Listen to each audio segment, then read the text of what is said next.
Hey guys, welcome back. Chris and Randy here with WeBuyGuns.com, here with another quick unboxing video. We're going to dig into these for you guys, so stick around. It's coming up now.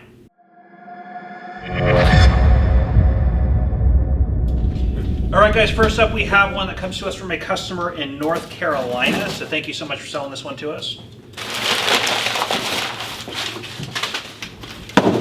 Alright, here it appears we have a Para-Ordnance pistol.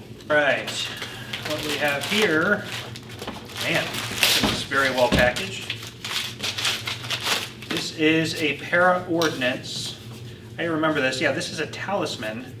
And I don't know a whole lot about these. Now, the previous owner of this said that they were Para-Ordnance, and several of the employees were given a limited edition officer size 1911 45 ACP known as the Talisman. Again, I don't know much about this. I couldn't find a whole lot of information on it, but it is undoubtedly a very attractive officer size 1911 with the bobbed hammer made popular by Ed Brown. Ed Brown, thank you.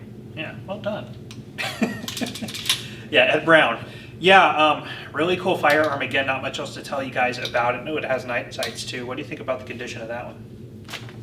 I don't see a mark on it, Chris. I would say excellent condition. I would agree, and that's what the customer said. So anyway, very unique pistol. Happy we got that one in to share it with you guys, so we will move on to the next one. Next up is one from Norfolk, Virginia. Spoiler alert, it's a Glock.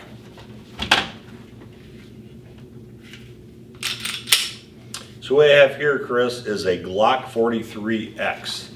The answer to the Glock 43 with 10 rounds rather than 6 rounds, a little longer grip for guys with big hands like me. It's still a single stack, 9mm, very easily to conceal and carry, very accurate firearm, day-night sights. The Glock 43X, you know, came out when SIG came out with a P365 with a 1.5 stack, if you will, the Micro 9 with the 10 round capacity. So they have, yeah, right out of the box, 10 to 12, and then they came out with the 15 round mags. Hellcat came out with a version, Taurus came out with a version, Ruger came out with a version, and so did Glock with a 10 round capacity magazine. And that is now the standard. If your concealed carry Micro 9 does not hold at least 10 rounds, why do you even have it, right? Yeah. So that's where it goes today, even though I still carry a 6 round and actually 7 and 8 round capacity. 7 and 8 round, yeah. First generation Shield. I do love that handgun. This one has some upgrades to it. It has a flared mag well, and it has fiber optic day-night sights on it, and a Punisher back plate, which everybody should have. Anyway, very cool pistols. What do you think about the condition of that one? Honestly, there again, Chris, I don't see a mark on it, so I would say excellent. I would agree, and that is what the customer says. So we are good on that one. Let's move on to the next. All right, next up we have one from a customer in Tennessee. Thank you for selling this one to us.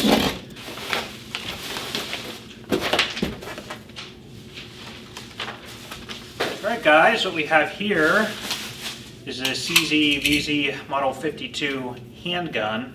They had a Model 52 rifle as well. We're talking about Czechoslovakia, current day Czech Republic. All right, the CZ-52 is a roller lock short recoil pistol. Very interesting. It actually has little rollers inside if you take this thing apart. Very large and heavy for what it is, but what we know about Czechoslovakian small arms is they wanted to go the different route of what other Comblock countries were doing at the time. So it did use a 7.62 by 25 round, similar to what the TT-33, the Tokarev, was using out of Russia, and the other counterparts were used by other satellite countries like Yugoslavia, Romania, China, you know, other people who went with the Tokarev pistol.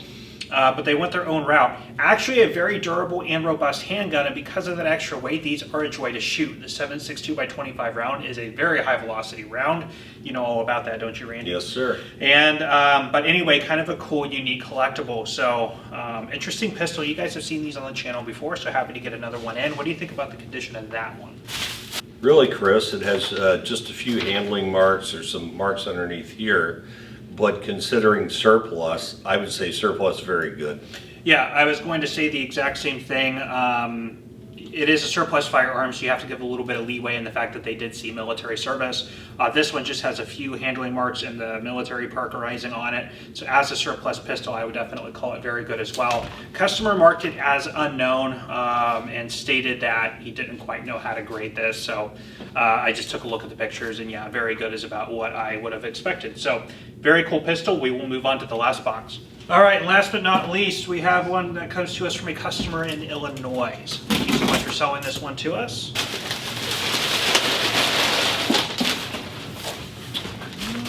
All right. Oh, nice. What we have here, it's beautiful. Oh, yeah. That is a Browning high power in beautiful condition. Magazine disconnect, I always forget about that in high powers. This one was made in 1972, and it is a C series, so very nice, excellent condition, made in Belgium. Beautiful, holy cow. You guys will see close-ups of this, but man, that's in fantastic condition. Does have an added sort of rubberized, Packmeyer backstrap things, which will come off of there. Yeah. But oh man, that's a gorgeous pistol. This is a Browning high power. First was the brainchild of John Moses Browning, as the name would suggest. Now, France, gosh, this was around the 1920s, I believe, was looking at they put out a solicitation for a new service handgun. FN wanted to throw their hat in the ring with a new design. They would commission the help of John Moses Browning to come up with a new pistol for that French handgun trial. Now, they had sold the patent to the 1911 to Colt, so John Moses Browning couldn't really copy the Colt 1911, although he used certain elements of it in the design of the high power. Now, John Moses Browning would die before completion of the high power pistol, so it would actually be completed by FN's Dieudonné Save, who is the designer of things like the FN49 and the FN FAL. So a really excellent collaboration on this pistol between two fantastic arms designers. Final pistol assembly would be produced, be ready for production in about 1935 and go into production in Belgium. These would not be adopted by France after all, but would see service in the German armed forces in the Second World War after the German occupation of Belgium. So you do occasionally see these with German occupation, Waffen-Amps and things like that. But then again, commercial production would begin in Belgium, and you have things like this that would be manufactured and brought into the country in the 1970s. So gorgeous firearm, loved by many. What do you think about the condition of that one? I think it goes without saying. Definitely excellent, Chris. This is a beautiful, beautiful high power. Yeah, I would agree with that. Definitely excellent condition. So we will roll on with that, and that ends this quick video for you guys.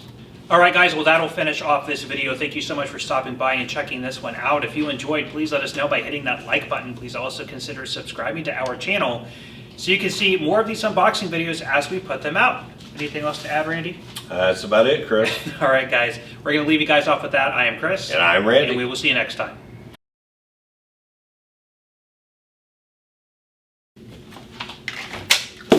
I feel like Vanna White when I'm doing it. Don't sell yourself short, Randy.